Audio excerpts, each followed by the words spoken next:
जय हिंद। आज हम लोग देखेंगे कि जीडीपी कैसे काम करता है, जीडीपी पर इकोनॉमिक्स पर क्या प्रभाव पड़ता है किसी भी देश पर। चलिए जीडीपी स्टार्ट करते हैं। जीडीपी का पूरा नाम होता है ग्रोस डोमेस्टिक प्रोडक्ट। इसका हिंदी नाम सकल घरेलू उत्पाद। सकल इकोनॉमिक्स में पूरा टोटल को बोलते हैं, जैसे फिजिक्स केमिस्ट्री मैथ में टोटल बोलते हैं, इसको सकल बोलते हैं।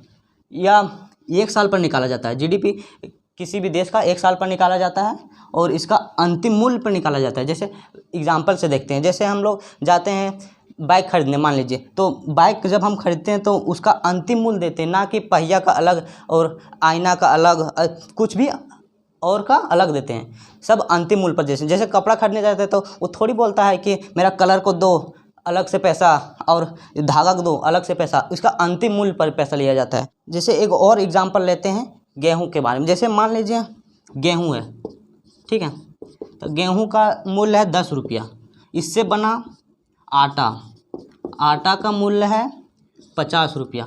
इससे बना बिस्किट, इसका मूल्य है 60 रुपया। तो इसमें तीनों इंक्लूड रहता है, उसके बाद जीडीपी में काउंट होता है। कितना हुआ? 10, 50, 60, 60, 120 रुपया। 120 रुपया इसका इंक्लूड हुआ, अंतिम मूल्य पर लिया जाता है जीडीपी में। उसके बाद देखते हैं वस्तु एवं सेवा। वस्तु और सेवा क्या होता है, हम लोग देखते हैं वस्तु एवं सेवा, इस पर कैसे जीडीपी काउंट होता है। कुछ हम सामान खरीदते हैं जिसे हम छू सकते हैं, उसको हम वस्तु पर काउंट करते हैं। जैसे कुछ गाड़ी ले लिए, वाहन ले लिए, ये वस्तु हुआ। कुछ मशीनरी सामान ले लिए, मशीनी सामान, ये सब वस्तु है। मतलब जिसे हम छू सकते हैं और ले सकते हैं। हम लोग खाना खाने जाते हैं होटल में, तो मैनेजर उसका हमको देता है कुछ खाने के लिए, तो ये वस्तु दिया, और उसके बदले जब हम टिप देंगे, उसके बदले हम टिप देंगे तो वो हो गया सेवा। सेवा में बहुत सारा चीज़ आता है, एक करके देखते हैं कौन कौन सा बहुत सारा चीज़ आता है। जैसे टेलीफोन हो गया, टेलीफोन में हमको थोड़ी कुछ कंपनी देता है, उस सेवा दे रहा है बात करने के लिए। और हो गया कोचिंग, इसमें भी ये सेवा दे रहा है हम लोग का सेवा। इसके बदले हम थोड़ी कुछ ले जाते हैं, ज्ञान ले जाते हैं, इसे फील कर सकते हैं, इसे छू नहीं सकते हैं। और हो गया एलआईसी, अब बैंक वगैरह सब ये सेवा में जाता है, इंक्लूड होता है। और भी हो गया एलआईसी के वगैरह, पार्लर, सैलून, ये सब सेवा में आता है, बल्कि वस्तु में नहीं। वस्तु जिसे हम छू सकते हैं। पार्लर में थोड़ी हम लोग या लड़की लोग जाती है तो वो सामान थोड़ी दे देती है।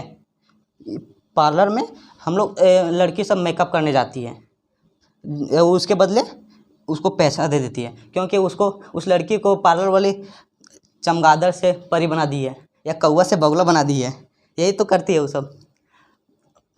और जब हम लड़की जाती है गैरेज में, अपना गैरेज मतलब वो अपना मेकअप वाला सामान लेने जाती है, तो उसमें वो वस्तु में वस्तु में चला जाता है, क्योंकि यह वस्तु ले रही है, ना कि उससे सेवा ले रही है।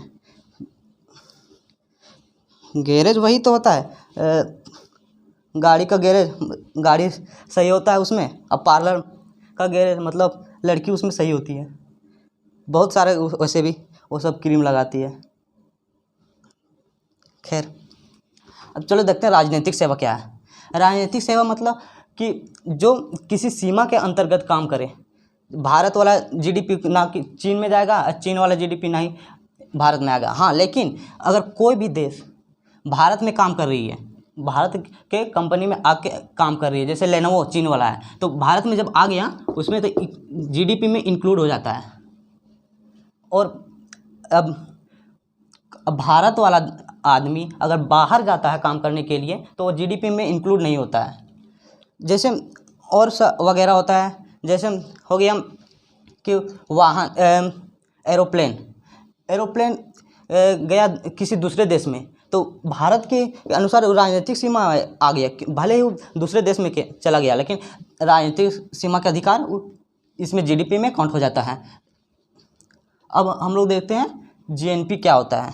चलिए हम लोग देखते हैं कि जीएनपी क्या होता है। जीएनपी का पूरा नाम होता है ग्रॉस नेशनल प्रोडक्ट। इसमें सिर्फ भारत का पैसा इंक्लूड किया जाता है, चाहे विदेश में कमा रहे हो या अपने देश में। जीडीपी में क्या होता था, सिर्फ जो हमारे देश में कमाई हो रही है उसको हम लोग जीडीपी में शामिल कर देते हैं। जीएनपी में पूरा भारत का ही काउंट होता है। जैसे हम लोग कुछ एग्जांपल्स देखते हैं कि जीएनपी और जीडीपी में क्या अंतर है। अब हम लोग देखते हैं कि एग्जांपल्स है कि जीडीपी और जीएनपी में क्या अंतर होता है। जीडीपी मतलब होता है जो भारत में उत्पादन हो रहा है या किसी देश में उत्पादन हो रहा है। जैसे भारत में सैमसंग, एलजी, अमेजोन, कोलगेट, जियो, ये टाटा, ये बोट, ये सब उत्पादन हो रहा है। तो ये फॉरेन कंपनी रहने के बावजूद भी भारत में अपना प्रोडक्ट बना रहा है और इंडिया ऑलरेडी इंडिया में ही बना रहा है, तो इसका जीडीपी हो जाएगा। दोनों इस सबको पूरा जोड़कर जितना आएगा वही जीडीपी कहलाएगा। +100 + 50 + 20 जितना भी आएगा वो जीडीपी में काउंट होगा। और जीएनपी में सिर्फ इंडिया वाला ही रहेगा जो इंडिया अपना कमा रहा है, तो इसमें इंडियन कंपनी आ जाएगा। और भारतीय नागरिक जो विदेश में काम कर रहा है, भारत में भले ही विदेश में काम कर रहा है लेकिन भारत के लिए पैसा अर्न हो रहा है ना, भारत में ही भेजेगा, तो इसमें जीएनपी में ये इंक्लूड हो जाएगा। ये जीएनपी में एक काउंट होगा इंडियन कंपनी और भारतीय नागरिक जो विदेश में काम कर रहा है, भले ही बाहर काम कर रहा है लेकिन अपना देश में ही पैसा भेज रहा है ना, तो इसमें ये हो जाएगा 100, 50 + 20 + 60, ये नागरिक वाला। अब काउंट करके गिनते रहिएगा कितना कितना कितना जीडीपी हुआ और कितना जीएनपी हुआ। अब चलिए हम लोग देखते हैं एनडीपी और एनएनपी क्या होता है। अब चलिए देखते हैं एनडीपी में क्या होता है कि जो जीडीपी में जितना काउंट हुआ उसमें कुछ टूट फूट हुआ उसको घटा देते हैं, तो उसमें डिप्रिसिएशन को घटा देते हैं तो बच जाता है एनडीपी। इसमें क्या होता है, जीडीपी माइनस डिप्रिसिएशन, वही कहलाता है एनडीपी।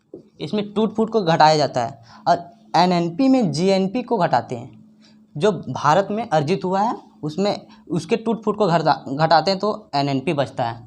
तो हम बोल सकते हैं GNP minus depreciation is equal to NNP, ये होता है एनएनपी।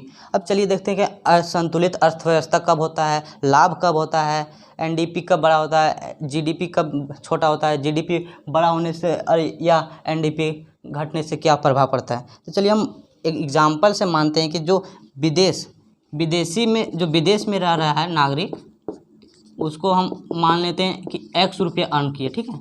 और जो अपने देश में रह के, भारत में रह के वो कुछ अर्जित कर रहा है पैसा, विदेशी कंपनी भारत में या किसी भी देश में अर्जित कर रहा है अपना पैसा, ठीक है,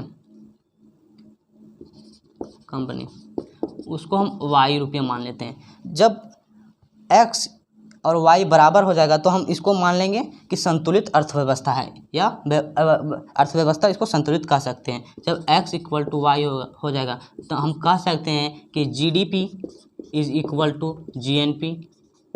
ये संतुलित अर्थव्यवस्था को दर्शाता है, संतुलित अर्थव्यवस्था। अब जब X > Y हो जाएगा तो हम कह सकते हैं कि जीएनपी > हो गया जीडीपी से। ये लाभ को बताता है।